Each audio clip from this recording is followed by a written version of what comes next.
네, 금요일을 맞아서 역시 글로벌 매크로 이슈들을 체크해보도록 할 텐데요. 오늘도 하나금융투자의 김두원 선임연구원과 함께 이야기 나눠보도록 하겠습니다. 어서 오십시오. 안녕하세요. 네, 안녕하세요. 항상 글로벌 시장 얘기부터 했었는데 오늘만큼은 좀 북한 리스크 잠깐 언급을 하고 지나가 보도록 하겠습니다. 개성공단 가동도 중단되면서 과연 우리 시장에 좀 이번만큼 다르다. 북한 리스크 지금까지는 좀 낮게 봤었는데 이번만큼은 좀 영향이 클 것이다라고 전문가들이 말을 하더라고요. 연구원님께서는 어떻게 보세요? 일단 북핵 관련돼서 북한 지정학적 리스크부터 말씀드리겠습니다. 기본적으로 우리 시장에서 학습 효과가 있다는 것은 다들 염두할 필요가 있다고 할 수 있겠고요. 생각해 보시면 지금부터 한 10년 전이죠. 북한이 장거리 미사일을 처음으로 발사했던 게 06년 7월 5일입니다. 그해 06년 10월 달에는 1차 핵실험도 단행을 했었고요. 즉 10년 전에 우리 시장의 충격이 어땠나. 한 일주일간 코스피 지수가 매우 변동성이 컸고 외환시장 역시 변동성이 컸습니다. 불과 한 2년 뒤, 2년 전인 2013년도 3차 북한의 핵실험이 있었는데요. 이때 우리 시장의 변동성, 물론 초반에는 컸지만 한 3일 안에 안정세를 찾는 모습이었습니다. 즉 10년 전의 북한 이슈와 불과 2년 전의 북한 이슈, 또한 지금의 북한 이슈 모두 우리 시장은 반응을 하고 있고 학습 효과가 있다라고 말씀드리고 싶고요. 물론 전입가경으로 흐르고는 있습니다. 개성공단이 폐쇄가 됐고요. 전일 미국의 상원에서는 북한에 대해서 전방위적인 제재가 통과했습니다. 오바마 대통령의 사인만 남았는데요. 단기간에 불안 요인들이 지속될 수 있는 구간인 것은 분명하나 그렇다고 해도 한반도 지정학적 리스크, 우리가 다들 아시는 것처럼 학습 효과를 기대할 점이 분명히 있다라고 말씀드리고 싶습니다. 대북 리스크에 대해서 시장 영향 저희가 판단을 해보고 있는데요. 그렇다면 이제 본격적으로 글로벌 이슈들 체크해보도록 하겠습니다. 설 연휴 동안 많이 쉬었으니까요. 그동안에 있었던 이슈 중에서 좀 눈여겨보셨던 이슈가 있었다면 어떤 것들이 있는지 소개를 해주시겠어요? 일단 연휴가 되게 길었는데요. 네. 아무래도 투자자분들께서는 불안한 마음에 연휴를 쉬었을 것 같습니다. 가뜩이나 불안한 마음이 샜는데 연휴 시작과 동시에 글로벌 경기가 휘청하고 있습니다. 설 연휴 동안에 주요했던 이슈, 개인적으로 크게 한 3가지 정도를 보고 있는데요. 첫 번째로는 양일에 거쳐서, 이틀에 거쳐서 나타났던 옐런 의장의 의회 보고가 있을 수 있겠고요. 두 번째로는 자연스럽게 첫 번째와 연결될 수 있는 부분이지만 미국 경기 정점 논란, 즉 계속 가는 것이냐 아니면 부진한 것이냐 가장 중요하다라고 할 수 있겠고, 끝으로는 아무래도 우리 외환시장의 출렁임과도 연결될 수 있는 안전자산 선호 심리의 확산이라고 할 수 있겠습니다. 그러면 하나하나 한번 따져보도록 하죠. 옐런 의장이 미국 경제 뭐 받쳐주지 않으면 금리 인상 속도 늦출 수 있다 얘기를 해주고 있고, 이제 미국에서도 금리 인하뿐만이 아니라 마이너스 금리 얘기가 나와요. 실제적으로 좀 어떻게 보고 계세요? 말씀하신 것처럼 결론부터 말씀드리면 옐런 의장이 마이너스 금리 정책을 언급했다. 매우 중요한 이례적인 상황이었습니다. 일단 시장이 바라는 대로 옐런 의장은 의회에서 괜찮은 말, 썩 투자들이 좋아하는 말들을 했습니다. 하원에서는 대외적인 불확실성이 매우 크다 보니까 향후 미국의 금리 인상 수준을 지연시킬 수도 있다라고 기대감을 줬고요. 전일 상원에서는 한 발 더 나가서 마이너스 금리도 유럽의 상황을 보면 꽤 효과가 있는 것 같으니 연준도 고려는 하고 있다라고 언급을 했습니다. 크게 한 3가지 부분이 주요했다라고 할 수 있겠는데, 첫 번째로는 강달러에 대한 부담을 내포하고 있다라고 말을 했습니다. 가파른 달러 강세로 지난해 미국의 근원 PCE 디플레이터가 0.5%포인트 정도 하락했다.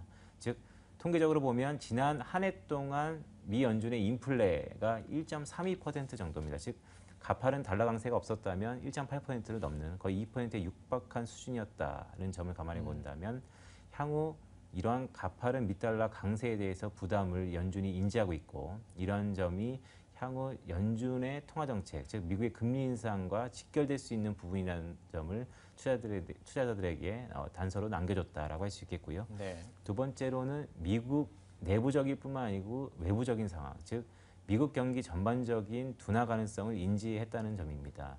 물론 마이너스 금리 정책에도 연결시킬 수 있는 부분인데요. 결론적으로 이 한마디 가장 중요할 것 같은데요. 앞으로 미국 경기가 불안하면 미 연준의 금리 인상은 없다. 이렇게 좀 생각을 하시면 될 것 같고요. 끝으로 마이너스 정책 금리 의 검토, 즉 미국이 연초 금리를 인상을 시작했기 때문에 시장 참가자들은 3월에 할지 6월에 할지 아니면 아예 못할지 인상 쪽에서 포커스를 맞췄다면 이제는 인상뿐만 아니고 동결할 수 있고 심지어 정말 경기가 안 좋다면 다시 한 번의 역발상, 마이너스 금리도 저희가 연준이 단행할 수 있다. 즉 모든 부분을 열어놓았다는 점에서 어떻게 보면 한편으로는 시장 참가자들의 불안감이 높아질 수 있는 부분이지만 시장에서는 긍정적인 마인드로 접근할 수 있는 단서를 제공했다라고 할 수 있겠습니다. 예. 심리 자체는 그리고 시장은 어느 정도 또 이것 때문에 달랠 수 있을지는 모르겠지만 실제로 시장 흘러가는 거 보면 역시 녹록지가 않은데요. 그중에 또 하나의 요인이 되고 있는 게 아무래도 미국의 경제가 아닐까 싶습니다. 지표 나오는 거 봐도 좀 계속 부진한 것 같고 이게 과연 언제까지 지속될지도 좀 걱정만 계속 쌓여가는 것 같은데요. 현재 상황 어떻게 파악하고 계세요? 개인적으로 볼 때 지금처럼 근간이 흔들릴 때 가장 중요한 즉 초심으로 돌아가라는 말씀을 좀 드리고 싶고요. 예. 물론 저유가 기조가 이어지고 있고 중국발 리스크가 있고 마이너스 금리에 대한 폐해가 있고 한반도의 지정학적 리스크가 있고 온통 안 좋은 소식뿐입니다.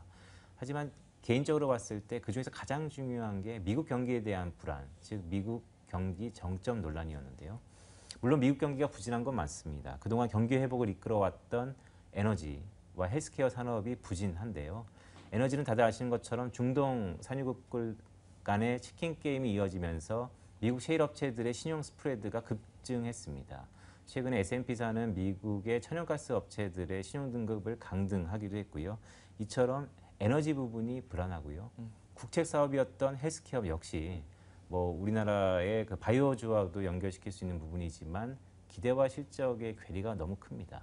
즉 너무나 시장이 실적 없이 기대감을 갖고 앞서갔다라고 할 수 있겠고 다행히 미국의 국채 사업이라고 할 수 있는 오바마 케어가 이를 도와줬다면 지금 미국은 대선 구도로 들어갔죠. 즉 예. 자연스럽게 오바마 정부의 레임덕이 헬스케어 산업에는 부담으로 남겨질 소지가 매우 깊다라는 점, 즉 미국 경기 회복을 이끌었던 에너지와 헬스케어 산업이 부진하다, 앞으로도 부진할 가능성이 높다라는 점에서 미국 경기에 대한 불안 논란이 가중되는 건 사실입니다. 다만 그렇다고 해서 다소 좀 분명히 짚고 넘어갈 부분이 있는데요.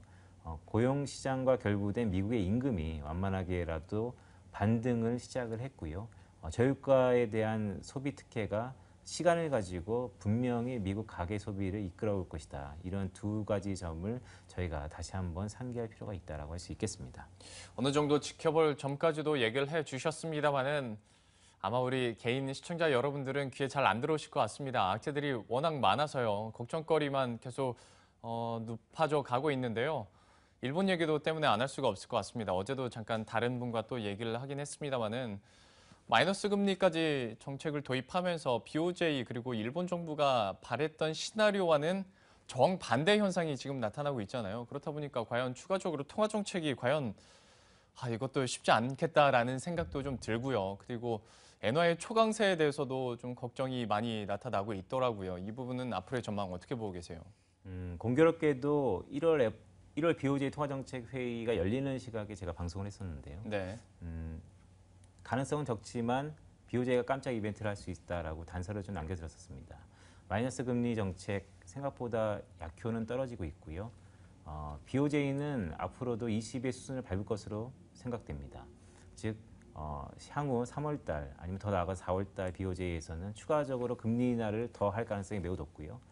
여차하면 양적 완화 규모, 즉 연간 한 80조 원 정도 되는 규모를 확대하면서 할 수 있는 건 모든 것을 할 준비가 돼 있고 그렇게 할 가능성이 매우 높다. 즉 이 시비에 지난 한 1, 2년간의 행보를 그대로 따라할 가능성이 매우 높은 국면인데요. 다만 그렇다고 해서 엔화가 다시 2, 3년 전에 아베노미스 초창기처럼 약세, 즉 엔저가 지속될 것이냐 그렇게 보지는 않습니다. 대외적인 환경이 매우 달라졌고요. 앞서 말씀드린 것처럼 미국 경기 정점 논란이 부각된 게 가장 큽니다. 미국 경기가 안 좋기 때문에 전반적으로 글로벌 경기에 대한 불안감이 높아졌고 우리가 다들 아시는 것처럼 안전자산 선호 심리가 결국 엔저를 발목 잡으면서 엔화의 강세로 구현될 것이라고 전망을 하고 있습니다. 따라서 이러한 점이 모두 일본 증시 자체적으로 급락의 어느 원동력이 될 것으로 보고 있고요. 실제로 오늘 니케이 지수도 한 5% 정도 급락을 하고 있는데 이러한 점이 전혀 유럽발 은행권의 리스크도 있지만 이러한 정책 부조에 즉 BOJ가 더 이상 무엇을 하더라도 엔화를 돌릴 수 없다는 불안감이 엄습하고 있다라고 할 수 있겠습니다. BOJ 통화 정책 얘기를 하다 보면 결국 우리 시장도 얘기를 안 해볼 수가 없을 것 같은데요. 다음 주 화요일에 당장 이제 금통이 열리니까요.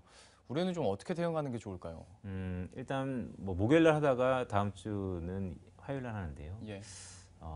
2월은 시기적으로는 그냥 동결 가능성이 좀 높다고 보고 있고요. 지속적으로 말씀드리는 부분이지만 빠르면 3월, 늦으면 4월 안에는 한국은행이 추가 금리 인하가 있을 것으로 전망하고 있습니다. 물론 뭐 가계부채라든지 아니면 대외적인 정치적 이슈 그 모든 것들을 근간으로 봤을 때 연초부터 지속적으로 한국은행은 기준금리 인하는 없을 것으로 고수를 하고 있는데요. 하지만 개인적으로 제가 볼 때는 우리 주변국들 중국만 빼고 유럽, 일본, 스웨덴, 스위스 또한 미국까지 마이너스 정책 금리를 도입을 했고 또 고려하고 있는 이 상황에서 단기 자금의 쏠림 현상을 감안해 봤을 때 한국은행도 자의적이지 아니지만 타의적으로 추가 금리 인하를 할 수밖에 없다 이렇게 좀 전망을 하고 있습니다. 우리라고 넉넉히 있을 수는 없는 일이니까요. 다음 주 화요일 금통위에서도 어떤 결과가 나타나는지 한번 계속 지켜봐야 될 것 같고요. 전반적인 글로벌 매크로 이슈들까지 저희가 한번 체크를 해드렸습니다. 지금까지 하나금융투자의 김두원 선임연구원과 함께했습니다. 고맙습니다. 고맙습니다.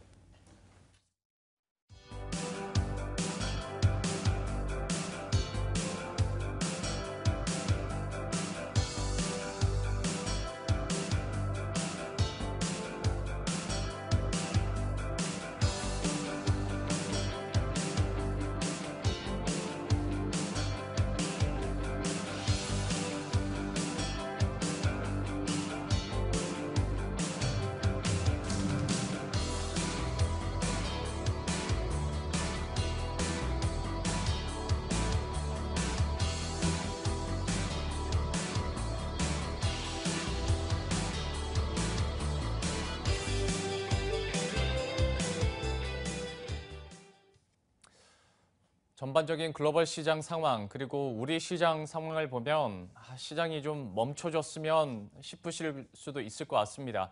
오늘 시장 코스닥도 낙폭이 커지면서 현재 6% 이상 조정을 받고 있고요. 600선도 이제 위태위태한 상황입니다.